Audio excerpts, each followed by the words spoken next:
membutuhkan pengalaman yang tinggi, dan saya kira ini juga positif karena ternyata juga disambut oleh pasar. Ketika nama Bu Sri Mulyani itu belum begitu muncul ya, pasar bereaksi berbeda. Artinya misalkan seperti pasar saham kita sempat turun ya, dari sebelumnya itu 7.800-an terus kemudian turun. Sekarang sudah bounce back lagi mendekati ke 7.760 lebih saya kira. Jadi itu sinyal positif dari pasar bahwa beliau masih diharapkan, dan ini saya kira langkah yang tepat menurut saya dari Pak Presiden-elek, karena memang itu sektor yang krusial ya. Bagaimana APBN itu bisa dialokasikan dengan tepat sehingga bisa mendorong pertumbuhan ekonomi kita lebih tinggi lagi. Saya kira itu satu hal yang kita melihat tanda-tanda positifnya di sana. Oke, berarti dengan hadirnya nama Sri Mulyani ini punya sentimen positif juga dari pasar, begitu ya? Saya kira gitu ya.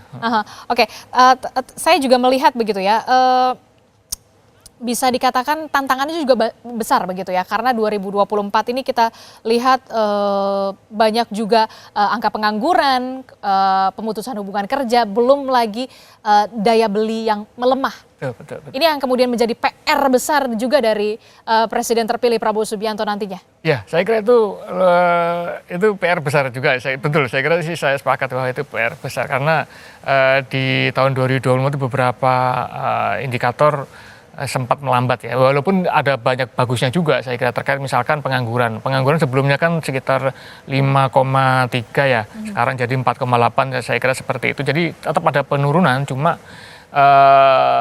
di negara lain kita juga lihat rata-ratanya seperti apa. Saya kira di Indonesia cukup baik, saya kira cukup bagus. Begitu juga terkait dengan tantangan melemahnya daya beli masyarakat ya, karena ya beberapa hal terkait dengan harga dan sebagainya. Tapi ya terkait dengan isu kenaikan pajak misalkan ya. Iya betul, itu akan jadi kado tahun baru nih untuk rakyat. Mudah-mudahan sih kalau saya pribadi sih berharap tidak demikian ya. Bagaimana sektor pajak ini seharusnya bisa juga, karena pajak ini sendiri kan sebenarnya tujuannya memeratakan ya. Ya betul. Nah, sebenarnya kalau misalkan dengan pajak murah pun pemerataan itu bisa didapatkan juga. Tetapi memang pemerintah harus lebih inovatif ya. Sepertinya misalkan bisa melalui SBN atau instrumen hutang yang lainnya, saya kira bisa melalui resan. Jadi memang harus lebih kreatif dan inovatif dalam daripada kita meningkatkan pajak, karena yang kena kan kelas menengah lagi ya. Kelas menengah kita itu kan perlu dijaga. Kelas menengahnya lagi terjerat juga. Nah betul, kelas menengah kita juga lagi terus mendapatkan tekanan ya. Bagaimana gonjang-ganjing ekonomi baru ini, ekonomi digital dan sebagainya itu yang belum menemukan forma terbaiknya ya. Kita juga belum bisa menyesuaikan dengan lebih baik terkait dengan cryptocurrency misalkan dan sebagainya. Jadi kita masih berusaha menggali dan menemukan. Cuma kita belum.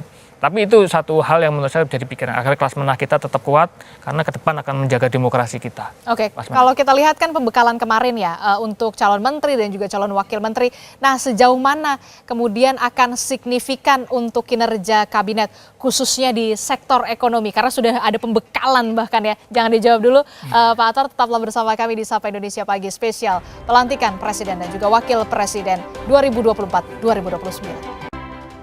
Kami akan ajak Anda ke kediaman Presiden terpilih Prabowo Subianto di Kertanegara, Jakarta, di mana tinggal hitungan jam lagi.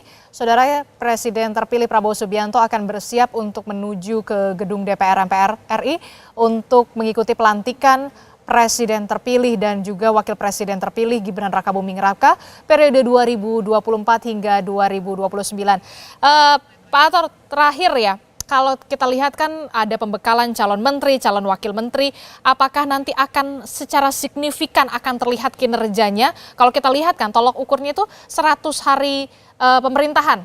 Ya. Nah, apakah ini juga akan terlihat atau seperti apa nantinya? Ya, jadi saya kira memang bagus ya, karena untuk dikumpulkan di Hambalang dan seterusnya itu mereka berkumpul semua untuk menyamakan persepsi, untuk memperkuat bonding, ada lagi kerja timnya itu kuat. Saya kira itu satu hal awal yang sangat bagus.